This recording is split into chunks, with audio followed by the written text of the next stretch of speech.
Hey, Cling Connection followers, welcome to another episode of The Kerfuffle. And today I have an extraordinary guest for you. She is a modern day Dorothy Gale. That's right, she came from Kansas to the big city of New York and works on one of the most famous shows on Broadway called Wicked. I'm not sure if you guys have heard of it, but if you haven't, you might be sleeping under a rock. That's right. She has worked as a costumer on the play of Wicked and has done an amazing job for almost 20 years on that production. And without further ado, Teri, welcome to the show. Hi, nice to see you. And hi to all your followers and viewers. Thanks for being here, Teri. And big shout out too. We just found out we're number 22 on the charts in New Zealand for our podcast. We actually reached number 22. We want to thank all of our Kiwi friends out there for subscribing and downloading our podcasts and following us all along. So shout out to the Kiwis and the people down under. Woo! Nice. So Teri, you have been on the show Wicked for 20 years. That's crazy. Do you want to tell us a little bit about who you are, where you've come from, and how you wound up on Wicked? How I wound up. Oh, well, I was born and reared in Kansas, and I'm the youngest of five, and we all just matriculated through the same school district, so I was always somebody's little sister. And then my best friend in junior high dragged me to an audition, and I got, they say you get bit by the theater bug, and I did, and I kept going. I got degrees in it, and I just wanted to keep being in the theatrical world. It is so magical. And after I got my graduate degree in theater, in costume design and technology, I just kept moving east. The pivotal moment was when I was working at the Shakespeare Theater in Washington, D.C., and I was going to get lunch on a 2-show day between shows. And the Shakespeare Theater is easily one of the top regional theaters in the country. And I was being paid about $18 an hour. This is way back in the day, the last millennia, with no pension benefit, overtime, no nothing. And I walked by a McDonald's, and there was a help wanted sign out that said, McDonald's managers wanted starting at $15 an hour, pension, like all the benefits. And I was like, all right, so if I want to do this as a career and a life, I need to go somewhere where I can do that easier. So I sent my resume and my letters to Los Angeles and to New York. And lucky for me, people in New York answered. And I moved to New York in August of '98. And by September of that year, I was working on Broadway. 6 weeks later, I was working at various shows, basically full-time, but at multiple shows. That must have been a dream come true for a girl from Kansas to wind up on Broadway in New York. Weirdly, Sean, it wasn't my dream. My dream was, because musicals were never in my background. It was always straight plays and classical plays. So musicals, prior to working on Broadway, the last musical I had done was a decade before that. So it was really about being able to do the work and be in the world of theater. So I was really lucky in that regard. And it's been a joy ever since. There have been days, we all have them, that I wish I questioned my life choices. But on the whole, it has been an extraordinary life. And I do remember I was working on Titanic. And so how it works is when you're learning to dress, you come in and you follow the dresser. And that's what I do. I am a dresser. And you follow them and you have notes and you make notes. And then they follow you the next performance and you do it hands-on. And then you're expected to know their show. So if they call out or they go on vacation and you come in and do the show, their show. So Titanic, the first time I ran my first track on Titanic, and so my first track on Broadway, I remember walking out of the theater, and it was that theater, the Lunt Fontaine,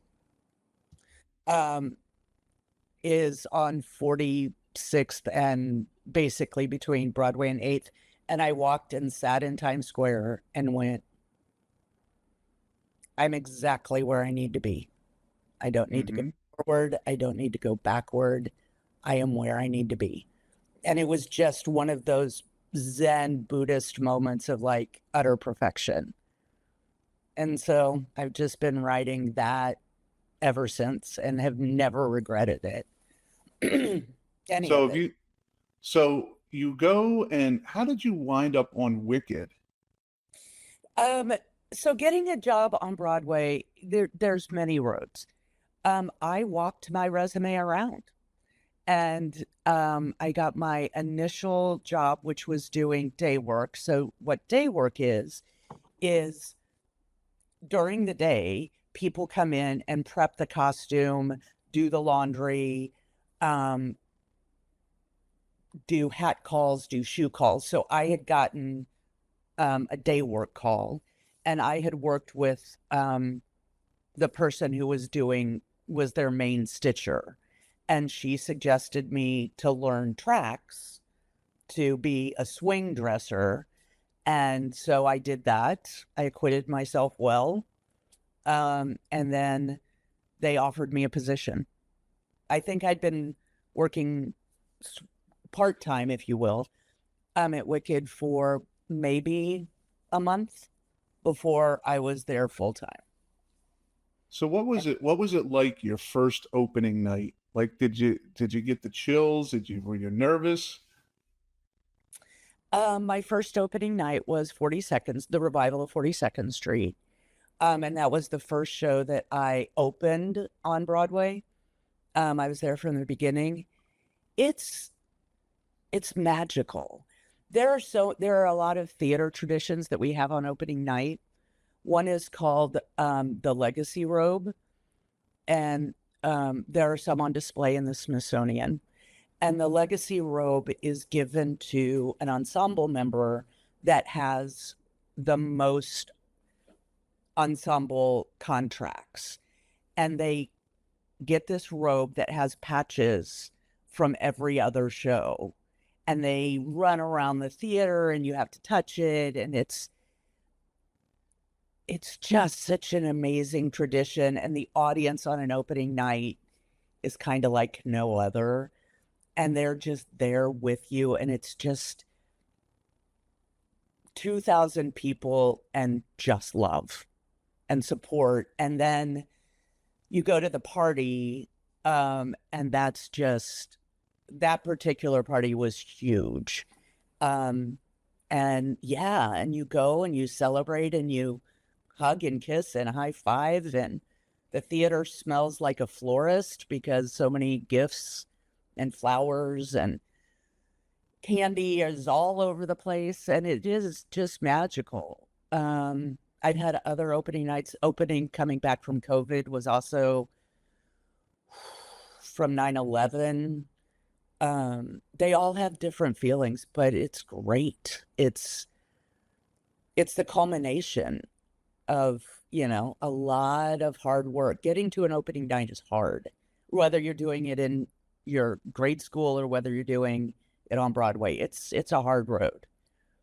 Yeah, and the nerves are there. The nerves should always be there, but it's the tech process. It's the lead in. So in most professional theaters, the lead into opening night is called Tech Week. On Broadway, it's Tech Month usually. And you're doing 10 out of 12s. So you're working 10 out of 12 hours, which means for the tech crew, we're doing 12 out of 14. So that's like the 2, 3, 4 weeks before an opening night. Yeah. That's what, and you're going cue to cue and setting those cues. And then you get to the point where you're able to run a whole act or the whole show, but you're also doing changes in costumes and alterations and wigs, and the orchestra's like it's a bunch of people that have been working in their own little area all coming together and trying to like make this happen.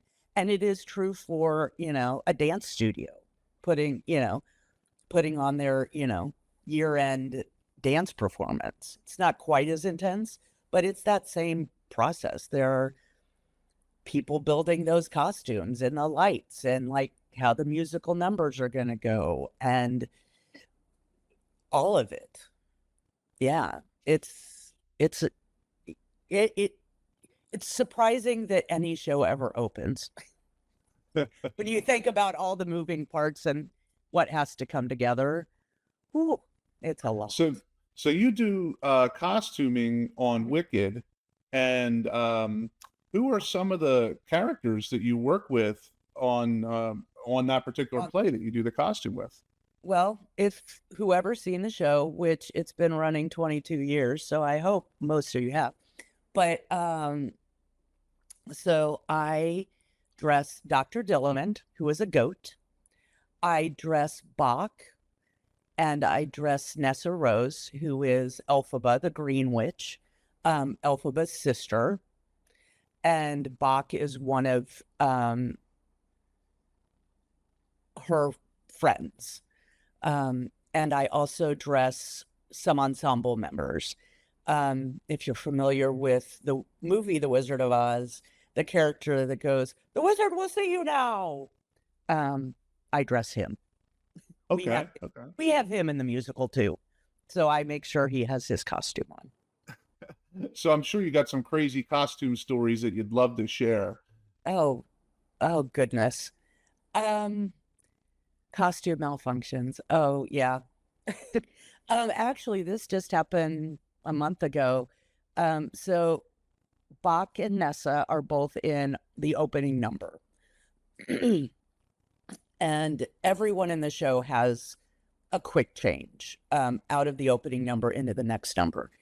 And Danny Quadrino, shout out to Danny, he's my current Bach, came running off, and we're doing the costume change, and he grabbed his boot that he was supposed to put on, and he zipped it up, and the zipper pole was in his hand, and the boot was wide open. And it was like, well, he's like, gotta go. And so he did the next scenes, because he was on stage, with a boot that was not zipped. And when he came off, the only solution, so I gaff taped him into his boot, because the best gaff tape is duct tape is it saved my life more than once. That and safety pins. And then as soon as we could, I pulled the understudy shoes, and fortunately one of the pairs fit him, so that he wore those over the weekend, because we couldn't get them to the cobbler to have a new zipper put in until Tuesday. And that happened on Saturday. So that was one of the most recent kerfuffles to, but yeah, you think fast, you make quick decisions. I've sewn people into their costumes. I've safety pinned people into their costumes. One of my favorite, it wasn't mine, but one of my favorite. So if any of you know the show 42nd Street, there's a number called Young and Beautiful in Act 1. And it's basically 3 numbers in one. And the ladies in our production, in the last sort of movement of that number, changed into floor-length gowns with opera gloves and these big picture hats. They look gorgeous. And they were all rainbow colored. So in the final pose, it was this beautiful rainbow. And we had one of the dance swings was on. So each of the ensemble, each of the actors has someone else who can do their role. And Erica was out that day. So she had someone covering her, and she came running off. Sarah came running off and looked, and the dresser had preset Erica's costumes. Well, Sarah was 6 inches taller than Erica. Yeah. And so she just went with it. She put it all on. The shoes didn't fit. The dress was too long. And so our rainbow, rather than being tall to short, went tall to short. There was a little bump on the end because she did Erica's choreography, but Erica was one of our shorter dancers, short being like 5'8". Yeah. But she just went with it. And sometimes that's what you got to do. Just make it work, as they say on Project Runway. Just make it work. And do you find that the theater is like a family? Like the people you work with, are they like a family? Absolutely. Absolutely.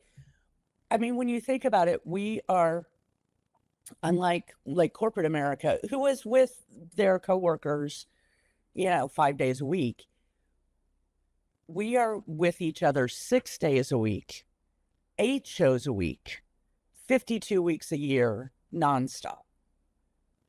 Full, we can take vacations and sick days and things like that. And also, we are literally in each other's faces. Like, dressers literally see people in their underwear. Like, we're close. We celebrate each other's, marriages and babies and all of that, and cry with each other when not great things happen. But yeah, once the train of the show starts every night, we're up in we are very much family. We fight like a family and we love like a family. And we support each other like a family. Well, theoretically like a family should. And I have friends and, that are on other shows, and you go see them and support them. So the community is like a family. And yeah, it's all, I don't want to say it's all love and, whatever, because it's not. Right. And it is at the Broadway level, it is a factory in a way. Like the widget that I work on, I produce every night. Well, I don't produce it, but I'm a part of every night, is Wicked. And so there is also that, like, okay, I've been making that widget for going on 20 years, like you said. So, you've got to find the joy, and the joy is in the connection with the people that I work with. Now let's talk about the movie. The movie came out, Wicked, Yeah. just recently, within last year, right? Part 1 came out last year, I believe November 21st. Part 2 is coming out. Okay. So What's your take on the movie and part 2 and that's yet to come out and stuff like that's interesting, because most people don't get to go to a Broadway play in the United States. It's too far away. So their right. closest thing that they can get to is a movie about it. And unfortunately, to me, a movie sometimes doesn't give the magic that a play does, because the play, you guys got to memorize everything and do everything right. Whereas in a movie, they can take takes and there's different angles and stuff like that. And believe me, I'm not downplaying the movie. I'm just saying I believe that theater is a little bit more difficult than film. but what's your take on the movie and the upcoming part two?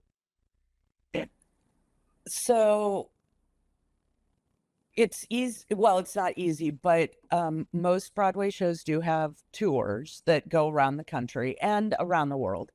So if it's in a city near you, you can see Broadway shows that are as good as the Broadway productions. The movie. I mean, I did grow up in Kansas, so I'm very familiar with The Wizard of Oz. I'm very familiar with the novels of The Wizard of Oz, the original source material, written by Frank Baum. And I've read Wicked, the novel, which is the source material for Wicked, the musical. And I work on Wicked, the musical. I think what they did with the movie, and I haven't seen the second part. I'll see that. We're getting a preview of it. I'll see that in a couple of weeks. But what I was so impressed with in the first part is that it is its own thing. If you haven't seen the musical, if you haven't seen The Wizard of Oz, or read any of that, it stands alone. Like, you're not going to not understand the story. If you have any of those other things, you'll start getting Easter eggs, as they say. But what I love about the movie is that it pays such beautiful homage to MGM and the original Wizard of Oz. It pays homage to the novels of The Wizard of Oz. It pays homage to the musical. I mean, it is the musical, but like you pointed out, it can't be they didn't just film the musical and shove it up on a screen. And I don't know for sure, but there's a moment in one of the big production numbers that I think they even do a little choreographically. Yeah, I'm going to go with that word, choreographically. Someone will correct me, I'm sure. That they put in some of the Wiz. And Paul Tazwell, who's the costume designer, envisioned such beauty. The casting is brilliant. I like everything they did is beautiful and wonderful. And there are little nuggets. The more you know, the more nuggets you see. But it is definitely standalone, and I am very excited to see part two. We've all been talking about it and what we think. Yeah, and they used people from Wicked to do the singing, the chorus singing. Stephen Schwartz and Winnie Holtzman, who are composer and book writer, are in the movie. I don't want to spoil all the movie if people haven't seen it, but yeah, there are a lot of great little nuggets in it. But it stands alone, but it stands alone with great homages. Is there any deviation from the play to the movie that you've noticed? Absolutely. Well, so basically part one is act one. And so the musical runs 2 hours and 58 minutes. The movie runs about 3 hours. So what we tell in 2 hours, they're telling half of it in the 3 hours. So they're able to extend the story, extend scenes, go deeper into people's stories. But as far as the actual steps of the story, no, they line up pretty solid. They can just open them up a little bit more because they have more time and can be more expansive. Yeah, a little bit more cinematography. Yeah, and stuff. absolutely. It's so beautiful if you have it. Both the musical, but the movie is also, they're beautiful things to look at. Just beautifully done. Now, what do you find is the most challenging part of your career as a person that does the wardrobe and assists with the wardrobe. What do you think? I mean, we talked about, fixing a broken boot and things like that, but I mean, what do you find is the most challenging part? Um, hmm. I think for me, for Wicked specifically, I don't think theater people are made to be on the same thing for 20 years. So the hardest thing for me was to find the joy in the repetition, um, to find the joy in knowing that I am affecting people's lives. um, I have people when they find out that I work on Wicked, the amount of stories I hear um, of how it affects them and how much they're touched by it. And when I get all uppity and like, "Rah, I hate Broadway, rah, Wicked, I think about those stories and I think about the magic that I'm helping to create. So for me, yeah, the hardest part is maintaining my own joy in the magic and the opportunity and realizing that there are thousands of people that want my job, want to do what I do, want to be on a Broadway stage, to work on a Broadway musical, and that I am very lucky and very blessed, and to have the opportunity to do it, to be able to say that I've done the Thanksgiving Day parade, that I've done the Tony Awards, that I've met sitting presidents, that I performed worked at the White House and the Kennedys. Like those things are not, met famous people, you know, got to, and not just met them, but like sit down and chat with them because you know, and I try to keep in that mindset of I'm, I'm doing what I wanted to do. So shut up and get over yourself. So you've worked on the Macy's Thanksgiving Day Parade. Well, I'm not performing when I say that. Those shows, I've been on 3 shows that have performed at the parade. Yes. Oh wow. Which three were those? Wicked, 42nd Street, and oh God, what was the other one? Spamalot? Spamalot. Spam-A-Lot. Okay. I remember Spam-A-Lot. It was a lot of fun to work on. And then you've also done things at the Kennedy Center and met presidents. Which presidents of the United States have you met? Um, I had the good fortune of meeting former President Clinton a number of times, as well as his wife, Hillary, and their daughter. It was when I was working at the Shakespeare Theater. And they were very big patrons of the arts, which is lovely. And so they would come and see performances. And we would have in our green room, we would have a meet and greet with whatever dignitaries would come. And so, yeah, I met him and spoke with him multiple times because he and Hillary came a number of times. So many people in the government when I was working at the Shakespeare Theater. Actually, I 2 funny Supreme Court justice stories. So we would have walk-ons. So the show would invite people to walk on as a character. And I don't know who bought out this performance. I just called it the League of Washington Rich Lawyer Types.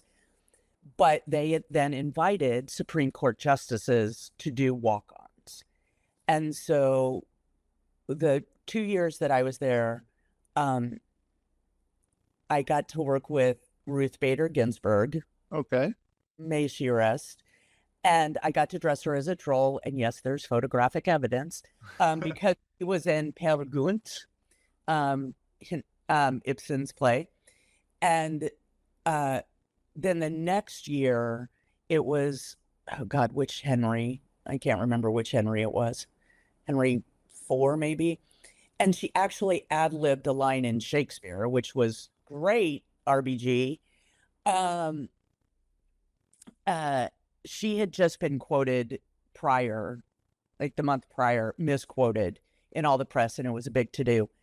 And the line is, "Let's kill all the lawyers." And she added, "and reporters too." To thunderous applause by the people in the audience. I also got to work with and meet Justice O'Connor, Sandra Day O'Connor. Okay. Both women are profound for me as a woman in the United States. And lovely human beings. And we would spend the day with them because we were putting them into the show. So they did the show, and I don't know, it was like a month or so later, I was over at the Shakespeare Theater's offices, which happened at the time, they've since moved, be behind the Supreme Court building. And I was coming out and walking, I was going to walk back to the theater, which I was not a New Yorker yet, and it was a big lift. I don't know why I thought I'd do it, but anyway, Justice O'Connor was coming out of the Supreme Court with her retinue of security and you know, all of her personal assistants and what have you, paralegals. And she sees me. Now, this is pre 9/11. I'm like in jeans and a hoodie and a backpack. I look like a college student. And she sees me and she's like, "Teri." And I'm like, "Hey, Justice O'Connor, how are you?" She's walking to her town, like walking, and I'm walking toward her. Her staff is a little like, "Ah." And she's like, "How you doing?" I'm like, "Oh, I'm great. How are you? Did you save any lives in there today?" And she's like, "Yeah, we're working on it." And I'm like, "Okay, great." And she's like, "What are you doing?" I'm like, "Oh, I'm headed back to the theater." And she's like, "Oh, do you want a ride?" Her staff now is like, we're not quite at DEFCON 1, but we're getting there.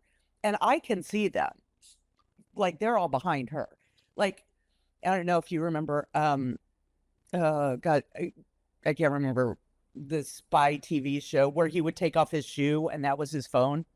Oh, yeah. Get smart. Yeah. Like this is, oh God, this is the middle 90s. So cell phones were like, you know, and like they're talking to, like, I can see this all happening. And I'm like, yeah, that would be great. And she's like, oh, okay. Her staff now is like, we're at DEFCON 1.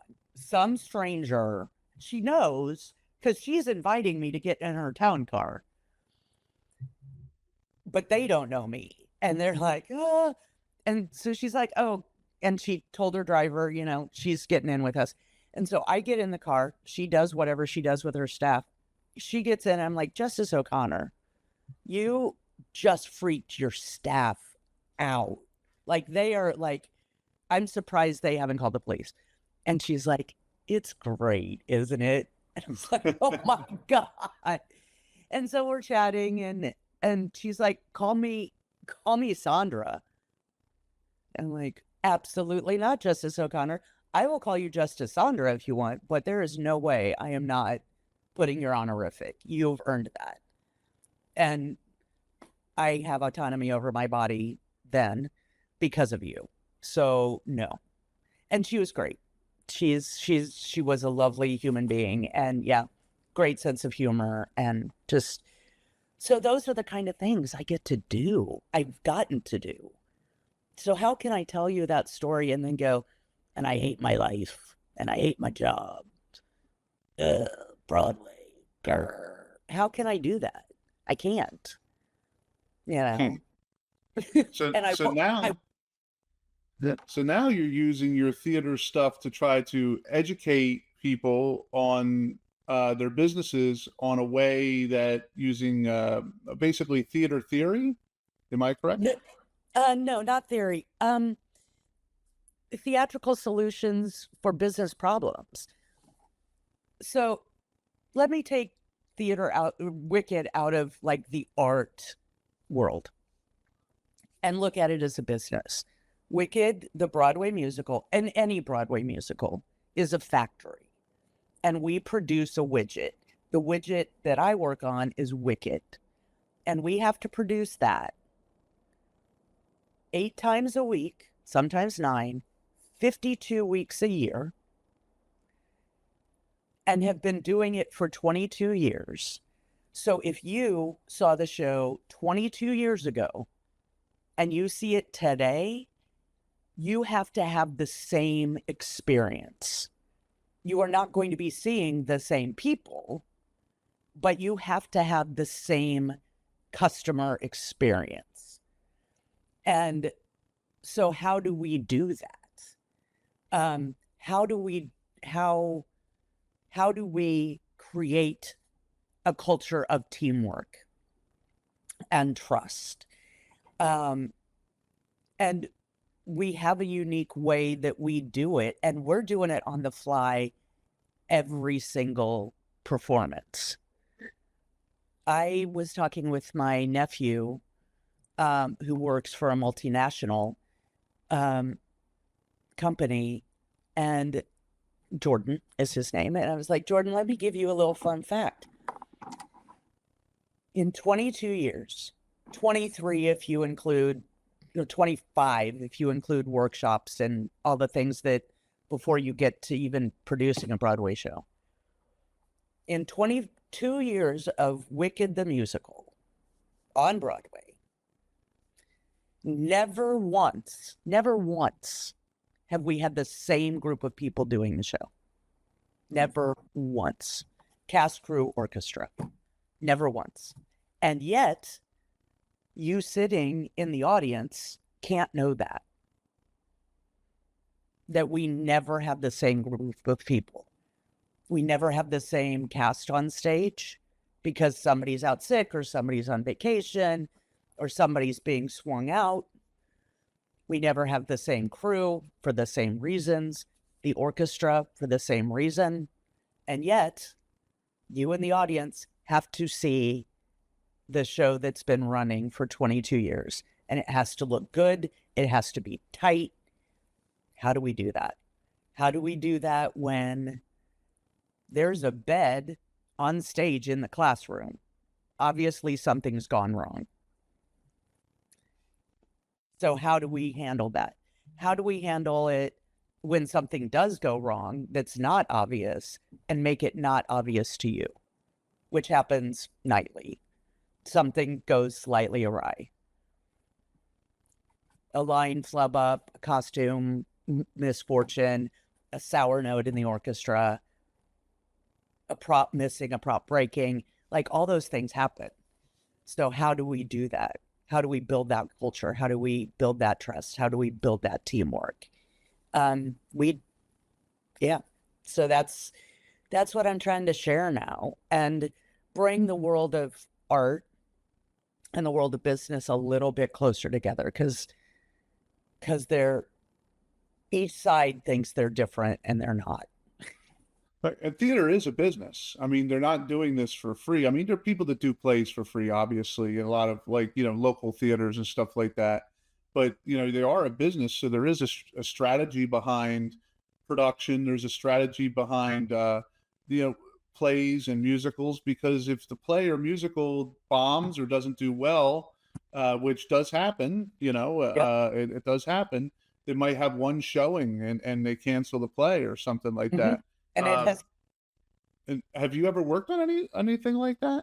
I have worked on shows that have closed quickly, but I have never worked on a show that has closed after a single performance. No. But here's the thing. Yes, Broadway is a for-profit business. All of Broadway. It is for-profit. Regional theaters are mostly on a subscription base. but they are still a business because they have to get those subscriptions. And even the local theater companies are a business in a different way. They're still, they still need to make money so that they can keep making plays and producing those. Theater can be done, church basement theater, fundraisers, the high school musical, that you go support your kids in. They have to have funding. So they have to be producing at least work that people are going to want to continue to support. So yeah, it's theater. I was explaining to someone else who was coming back into the workforce and was going to be a recruiter.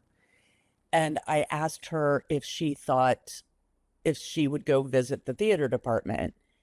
And she looked at me like she just ate a lemon. She's like, why would I do that?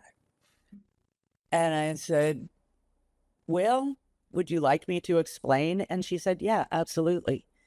And I said, okay, I'm going to tell you what theater people do in business speak. And she's like, okay. And I said, okay, here we go. It's all soft skills. We work well on a deadline. We work well with minute detail. We work well with no detail. We have negotiating skills. We have teamwork skills. And I just kept going because those skills are all the skills it takes to put on a show, whether you're doing it for one night or 22 years. And I just kept going and her jaw just kept dropping. I said, the problem is, and at the time I was working multiple things.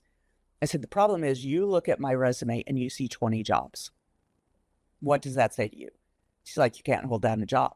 And I said, what it should say to you, and if I got to be in front of you, I would explain, is I was hired 20 different times in the field of my choice. And some of those were 2-week contracts. Some were 6-week contracts. Some were 9-month contracts, but I was doing other jobs as well. You don't see that. You see it as I can't hold down a job because I have 20 jobs. I said, the problem is that we as theater artists and artists don't know how to talk to you all in the business world. And the business world doesn't know how to look at our skill sets and see our skill sets. It's all those soft skills, all of those interpersonal skills. You're not going to hire me to be a computer programmer. I can barely turn on my own computer. But as a theater person, if you hired me into a situation, I'm bringing all of that, and the likelihood is strong that you could teach me what it is that you needed me to do. But what I'm bringing is all of those soft skills to you. And so that's what I'm trying to, like I said, kind of bridge the gap, but also offer how we do it to the business world, because theater people do it pretty darn well, solve problems. So you had lived through some of the most interesting times of theater, 9/11 and COVID. Yeah. What were some of the obstacles that you had to overtake during, say, COVID, most recently? Most recently. So Broadway shut down for 18 months. And it was everyone in the world had that same, like, what's going on? Because when we had our company meeting and they said, we're shutting down, it was just for a week. They're like, and then it was the email that said, we're shutting down for 3 weeks. And so it was that, like, we didn't know what was going to happen. So do you stay where you're at? Do you move somewhere? Do you get do you get another job that you're going to have to quit because it was all of that unknown that everyone was going through, trying to, dance on quicksand. And then when it became apparent that it was not going to be open, um, uh, a lot of people left the city, got other jobs. Some came back when Broadway reopened 18 months later. Some didn't. But it was when we came back, then there were all the like COVID restrictions that we had. So we were all wearing masks backstage. The only time a mask wasn't worn was when they were on stage. We had to COVID test daily.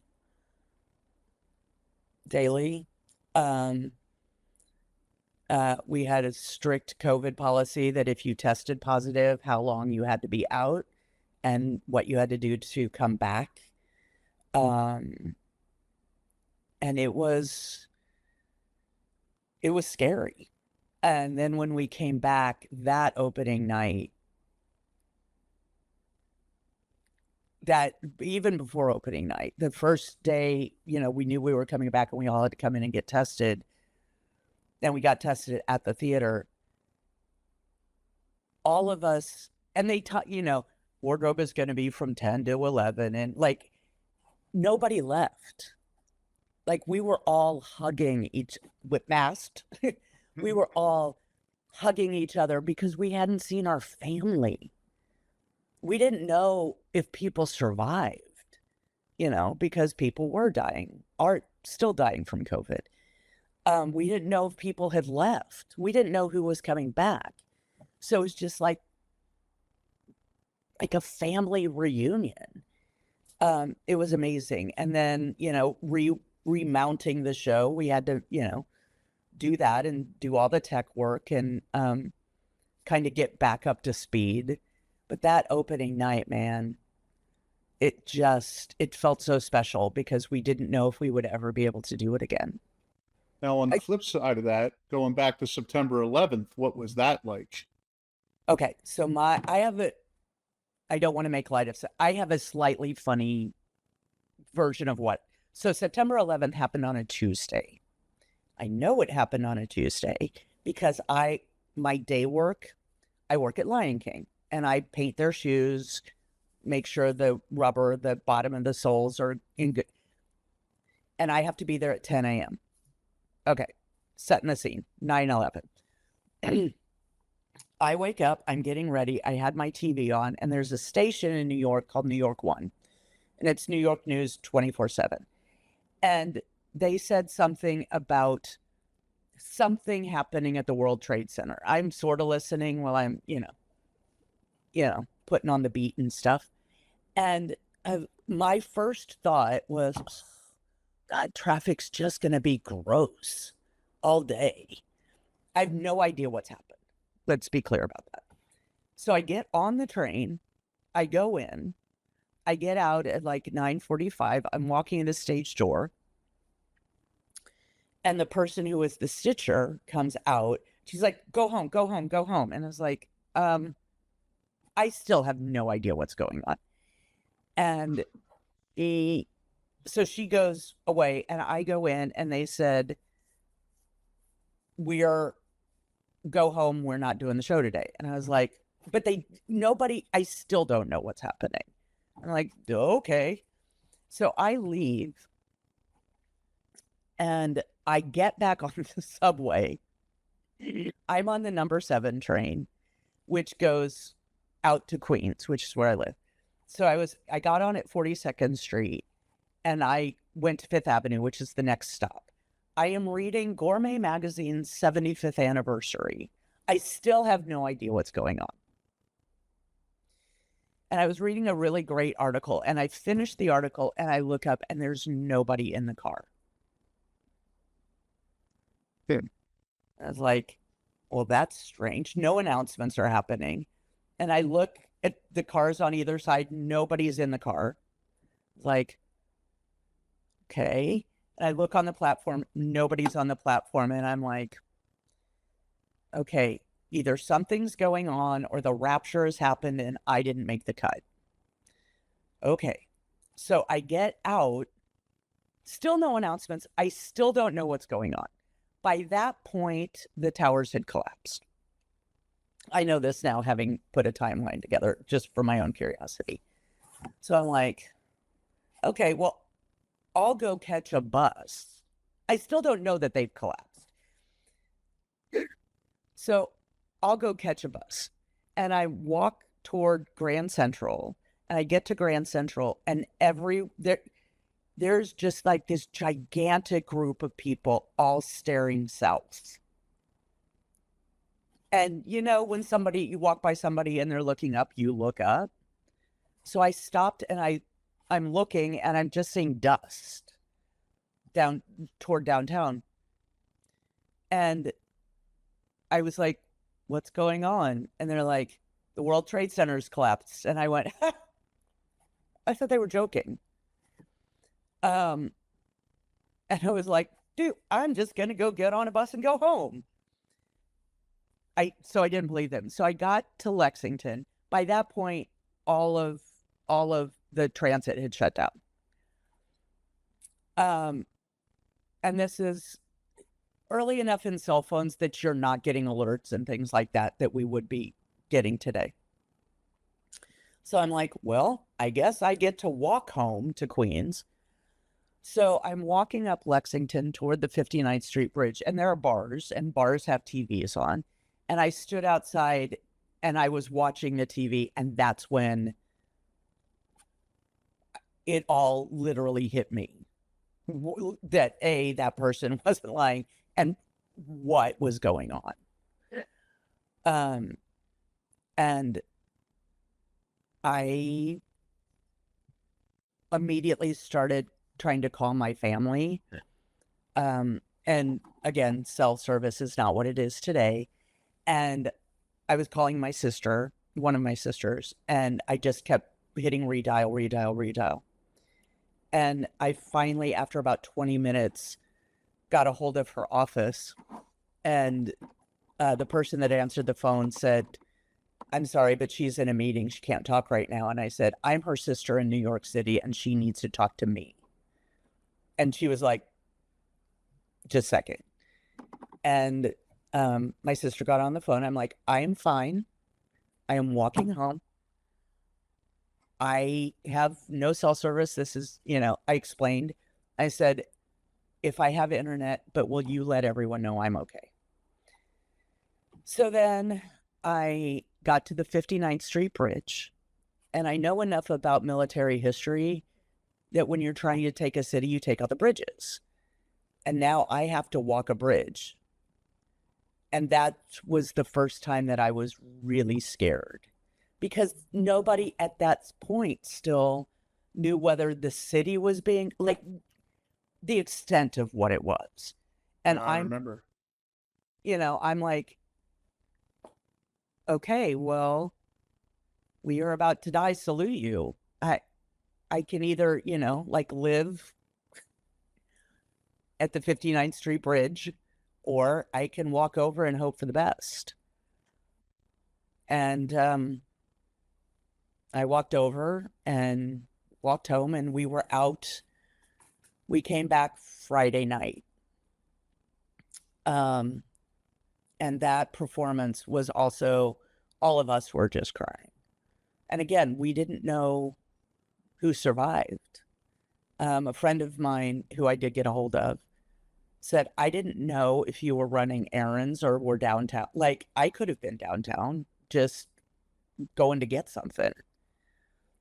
And we all either lost people directly or one step removed. And supporting our fire departments, and it was, and the fire department that services the Broadway community, we all baked for them and cooked for them, and because they're our guys. Sorry. Wow. But there are guys, and they lost a whole bunch of them. Yeah. 9/11 was our Pearl Harbor for our age. My grandparents would talk about Pearl Harbor, and 9/11 was definitely our uh, our Pearl Harbor for our generation. But moving on to let's move on to A a happier? a happier note. So, you know, I said at the beginning of the show, you are like a modern day Dorothy Gale. You've traveled across the country from Kansas, and you went to the big city, and now you're living your dreams, and now you're, getting into helping businesses do their thing. If you could look back at that young girl that was 15 when she was first start getting into the industry, when she first started had her interest, what's one thing that you would look at the younger Teri and tell her? Trust yourself more. Trust yourself more. I think as a woman of a certain age, what was modeled for me in the Midwest was you find the job, you stay in the job, you get the gold watch at the end of the job. My parents and their siblings were all from rural Illinois, livestock and crop farmers. And I was not shown a path that was anything but a 9-to-5 corporate America, get married, have kids, picket fence, dogs. I'm not a cat person. I like them, but I'm a dog person.